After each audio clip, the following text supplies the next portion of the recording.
আসসালামু আলাইকুম। আজকে আমরা সপ্তম শ্রেণীর ইংরেজি বইয়ের চ্যাপ্টার 3 এর 3.3 নিয়ে আলোচনা করব। তো 3.3তে আমাদেরকে কি করতে বলা হয়েছে? Listen to the recitation of the poem if given below. নিচের এই কবিতাটি, অর্থাৎ নিচে একটি কবিতা আমরা দেখতে পাচ্ছি, ইফ নামের একটি কবিতা। সেই কবিতাটির আবৃত্তি আমাদেরকে শুনতে বলা হয়েছে। লিসেন মানে শোনা এবং রিসাইটেশন মানে কি? আবৃত্তি। এই কবিতাটির আবৃত্তি আমাদেরকে শুনতে হবে। And practice it in pairs groups, এবং জোড়ায় বা আমাদের বন্ধুদের সাথে দলে ভাগ হয়ে আমাদেরকে এটার অনুশীলন করতে হবে। এই কবিতাটি আবৃত্তি করা অনুশীলন করতে হবে। এরপর বলা হয়েছে later recite it for the whole class. তারপর এটা আমাদের যে শ্রেণীকক্ষ রয়েছে সেই শ্রেণীকক্ষে আমাদেরকে এটা রিসাইট বা আবৃত্তি করে শোনাতে হবে। তো এটি একটি সুন্দর একটি কবিতা দিয়েছে। সেই কবিতাটি আমরা খুব সুন্দরভাবে অর্থ সহকারে এবং এর ব্যাখ্যা সহকারে জানবো। তো এখন আমরা কবিতাটি পড়া শুরু করি। তার আগে বলে রাখি, তোমাদের পুরো ইংলিশ বইটি আমার এই চ্যানেল থেকে কভার হয়ে যাবে, তাই অবশ্যই চ্যানেলটি সাবস্ক্রাইব করে রাখবি। তো দেখি ইফ নামের এই কবিতাটি। তো কবিতাটির নাম হচ্ছে ইফ এবং এটা লিখেছেন রুডওয়ার্ড কিপলিং। এটা একটা ইংলিশ কবিতা। কবিতাটি লিখেছেন রুডওয়ার্ড কিপলিং। তো আমরা এখন কবিতাটি পড়ব। If you can make one heap of all your winnings, যদি তুমি তোমার সমস্ত জয় দিয়ে একটি স্তূপ তৈরি করো। If you can make, make মানে কি? তৈরি করা। আর হিপ মানে হচ্ছে একটা স্তূপ বা একটা গাধা।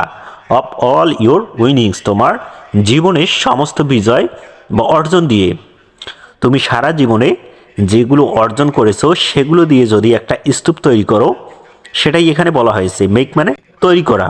And risk it on turn of pitch and loss, এবং যদি পিস অ্যান্ড টসের মধ্যে ঝুঁকি নাও। পিস অ্যান্ড টস বলতে কি বলা হয়েছে বলো তো? পিস অ্যান্ড টস এর মানে হচ্ছে আমরা যে ক্রিকেট খেলায় দেখি যে একটা কয়েন দিয়ে টস করা হয়, সেই টসের যে মুহূর্তটা রয়েছে যখন কয়েনটা হাওয়ায় থাকে বা শূন্যে ভেসে থাকে, সেই সময়ে যে সিদ্ধান্তটা নেওয়া হয় সেটার কথাই বলা হয়েছে।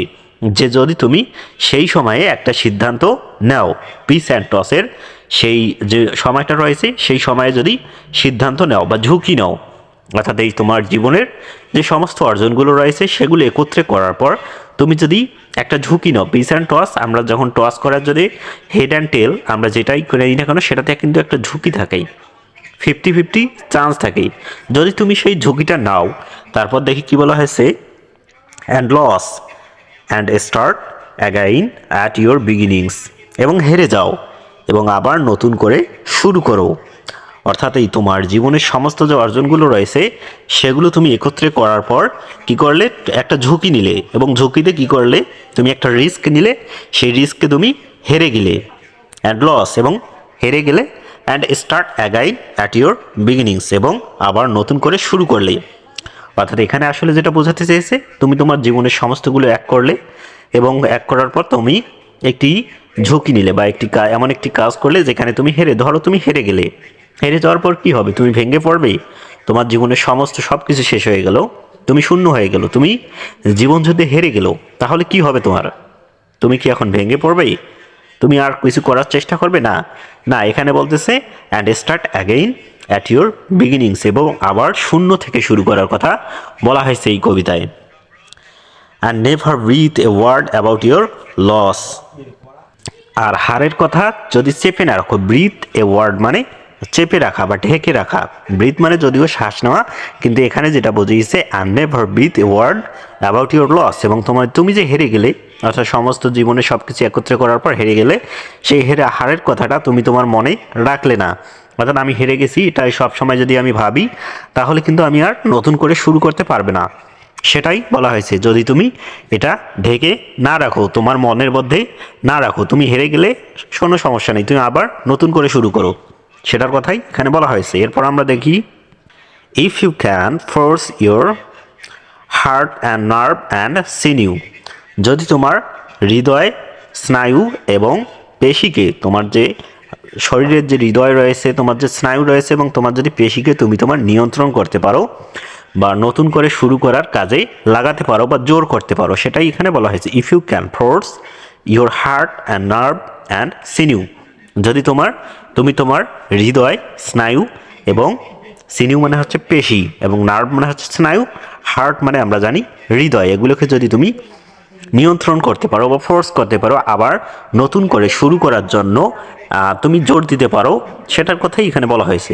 To serve your turn long after they are gone. তারা চলে যাওয়ার পর, তারা বলতে এখানে কাদেরকে বুঝিয়েছে? তোমার জীবনের সমস্ত অর্জনগুলো তুমি এই টস, পিস অ্যান্ড টসের মধ্যে হারিয়ে ফেলে এবং সেগুলো চলে যাওয়ার পর, আমরা আরেকবার পড়ে নিই, to serve your turn long after they are gone. তারা চলে যাওয়ার পর তোমার সুযোগগুলো কাজে লাগাবে। অর্থাৎ সব কিছু শেষ হয়ে যাওয়ার পরেও কিন্তু তোমার জীবন থেমে থাকবে না। তুমি তোমার জীবনে আবার সুযোগ পাবে, আবার নতুন করে উঠে দাঁড়ানোর সুযোগ পাবে। সেই সুযোগটাতে কাজে লাগাতে হবেই, আবার কাজে লাগাতে হবে তারা চলে যাওয়ার পর, দে আর গন। অর্থাৎ ওই তোমার জীবনের সমস্ত যে বিজয়গুলো রয়েছে, সমস্ত অর্জনগুলো রয়েছে, অল ইয়োর উইনিংস। এরপর আমরা দেখো, and so hold on when there is nothing in you. এবং ধরে রাখো তোমার ভিতরে যা কিছু নেই। অর্থাৎ এখানে তোমার ইচ্ছে শক্তির কথা বলা হয়েছে। তোমার ইচ্ছে শক্তিটাকে ধরে রাখতে হবে। তোমার ভিতরে এখন তোমার যে অর্জনগুলো ছিল সেগুলো তো তোমার নেই, এখন তোমার কি আছে? শুধুমাত্র ইচ্ছে শক্তি আছে। সেই ইচ্ছে শক্তিটাকে তোমাকে ধরে রাখতে হবে, আবার নতুন উদ্যোগে শুরু থেকে start again at your beginnings. তোমার শুরু থেকে আবার শুরু করার জন্য তোমাকে এই ইচ্ছে শক্তিটুকু বজায় রাখতে হবে, তোমার ইচ্ছে শক্তিকে হোল্ড অন করতে হবে বা ধরে রাখতে হবে। Accept the will which says to them hold on. সেই ইচ্ছেটাই যা এদেরকে বলবে ধরে রাখো। অর্থাৎ এই ইচ্ছেটার কথা বলা হয়েছে। এই ইচ্ছেটা, এই সব কিছুই যদি চলে যায়, তখনও কিন্তু তোমার যদি এই ইচ্ছে শক্তিটি থাকে, তাহলে তুমি আবার সব কিছু নতুন করে শুরু করতে পারবে।